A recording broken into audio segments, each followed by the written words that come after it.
This is the Fever is Real docu-series, telling stories. You're gonna hear from some amazing, talented artists, from dancers, DJs, singers. Hi, my name is Beatrice Mojica, and I'm Miss B on the book, The Real Dance Fever. And I was an all-star dancer, all-star shine. And presently, I have a PhD in counseling psychology, and I'm a therapist at a community health center.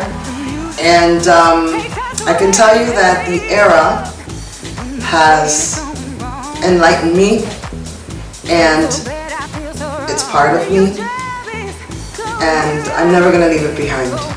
How do I think this story is relevant to other places in the world with kids the same ages? I believe the story is very relevant because the dance era was a form of expression. It was an art, and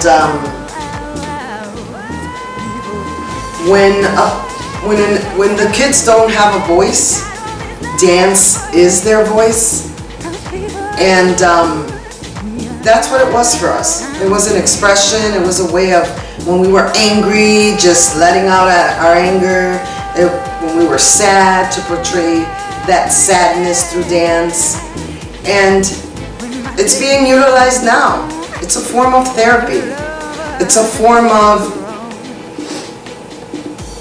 it's almost like a light. It's a path to something better. And right now, I'm involved in the Chicago International Salsa Congress, and that's what they do. They tell a story. They let you know that they're there to stay, that they're going to make it to places unknown.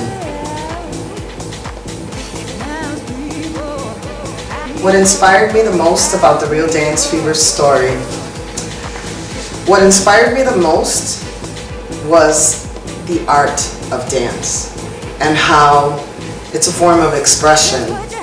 I am a therapist now, and I myself use dance in therapy and music in therapy. And my daughter is a professional dancer and is traveling the world. So I would say that the expression of art, the expression of being free, of how liberating you can get, how liberated you can get when you're dancing, and how we relay messages in dance, and that it has transformed generations so that they can be who they want to be.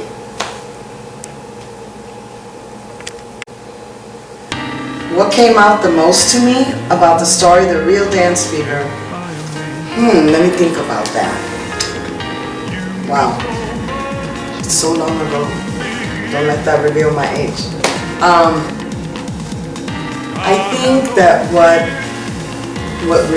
was revealed was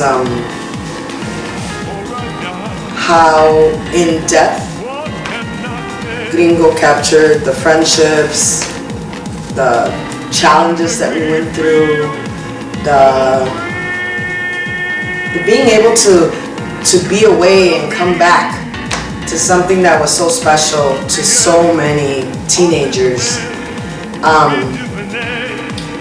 It makes me a little emotional, I guess, because it was something that was like a home, like a family, out of my family when there was things going on and I couldn't talk about things to my parents, of course. I just think that there was this solidarity between the dancers and a lot of support, which is something that is needed now in the world. What upset me the most in this story, I guess it could be, and it's a little personal, that there was some misinterpretation a few times about me and how I drifted away from Gringo. Regardless of what transpired, I still loved him, and when people asked me about him, I said, you know what? I still love him. He's my best friend no matter what. Is, I guess, the sadness of so many people just drifting apart.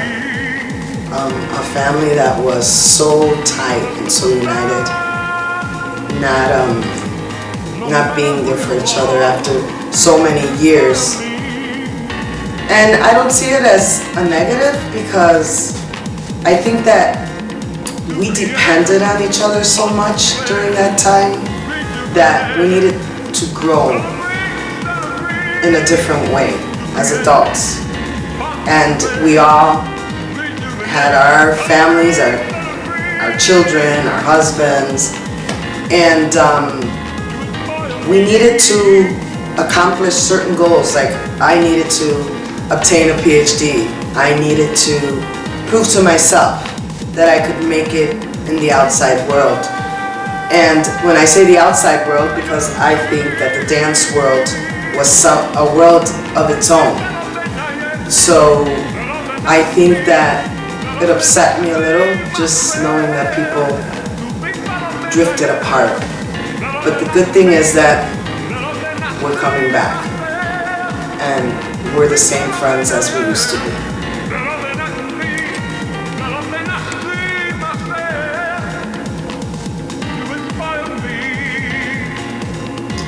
What surprised me about Gringo that I didn't know, I sort of knew everything about Gringo, but I didn't know that he was so relentless, that he was going to keep the era alive like he's doing right now. He went through heart surgery, he went through a lot of loss, and he proved that regardless of what's going on, you have to not give up. And I guess we're similar in that way, because regardless of the obstacles, regardless of the chaos and the torment, different things that are happening around you, you're invincible. You're able to reach the top of that mountain and take it to the extreme. So that's something that I didn't know about Gringo, and yet we're very similar in that way.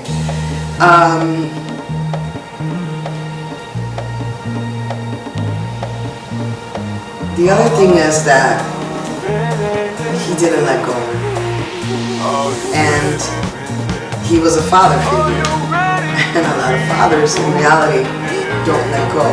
They really love their children.